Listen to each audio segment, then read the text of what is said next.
This is the message to the citizens of Europe that Europe is going to be created with differences. We are not going to have a Europe with a language which will be a foreign language for the citizens, but every citizen has the right to speak his own language and to listen to his own language. And everything which goes on here, it goes on simultaneously with all languages. Olga Kosmidou is the Director of Interpretation in the European Parliament. She and her colleagues assure that with 23 official languages in the European Union, no one gets lost in translation. Isabel Paino is a Spanish interpreter in the European Parliament. I think because they are elected and they are representatives of the people, you can't put language as a criterion. It has to be what the people want, and they have to be good politicians, and very often these politicians who have worked in their home country for a long time and haven't needed to learn a language, at least not well enough to conduct a very, very detailed debate in the chamber. Georges Karavelis, who works today at the Parliament, thinks it is important that the Parliament has committed itself to multilingualism to protect the variety of languages in the EU. The benefit of an audit is that we preserve the multicultural society that we have, and anyone, even from small countries, can express their feelings, their thoughts, their ideas, their proposals in their own language. However, does the more also mean the better when it comes to languages? Olga Kosmidou has struggled with every enlargement of the European Union because new countries automatically bring new languages to Brussels and Strasbourg. Already as Finland joined, there was a lack of interpreters, as Kosmidou remembers. We didn't find any interpreter in the whole world understanding Finnish. But we had to do something. And this something was that for the first time, Finnish interpreters not only had to work into their mother tongue, that means Finnish, but also out of their mother tongue. Interpreting into another major language was thus the solution.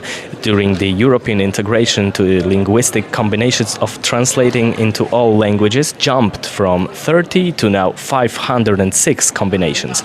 The 2004 enlargement brought 10 new member states to the EU and 9 languages because only the Greek part of Cyprus joined. Kosmidou has a special name for this enlargement. After this enlargement, we have the enlargement which is known with the term the Big Bang, because now we were having 10 countries at the same time. Even without more countries coming into the EU, there are new languages being adopted. Since the beginning of this year, Gaelic has become an official language. Julia von Hemmelrich is an intern in the Parliament and says there are even more languages that could become official. Lots of people are not really too happy about the Gaelic entering as the 23rd official language from the 1st of January, because there are millions of people in Spain speaking Catalan, and then they say, well, if only 5% of Irish people speak Irish, why not Catalan? Why not, for example, Russian is I think the 6th biggest spoken language in the EU. Why not Turkish? It's spoken in Cyprus. If some minority group can lobby enough, they can actually get their language in the parliament, which I think doesn't really give a good impression to people. New languages also mean that there has to be more space for all of the interpreters. In the case of the European Parliament, this meant designing a new building that meets all of the requirements. Olga Kosmidou says for her colleagues. Having interpretation is not only about languages, but about buildings, about ISO norms, about health norms, and when you don't have enough booths, as it's the case with the 2 last enlargements in these buildings, so we had to build new buildings, 2 new buildings there across the street, which are not yet ready, to have more booths, to have all the languages. In one language booth, there are usually 2 to 3 interpreters working at the same time to make sure that most of the linguistic combinations are covered. Isabel Paino finds it helpful to have colleagues on her side in case of confusion.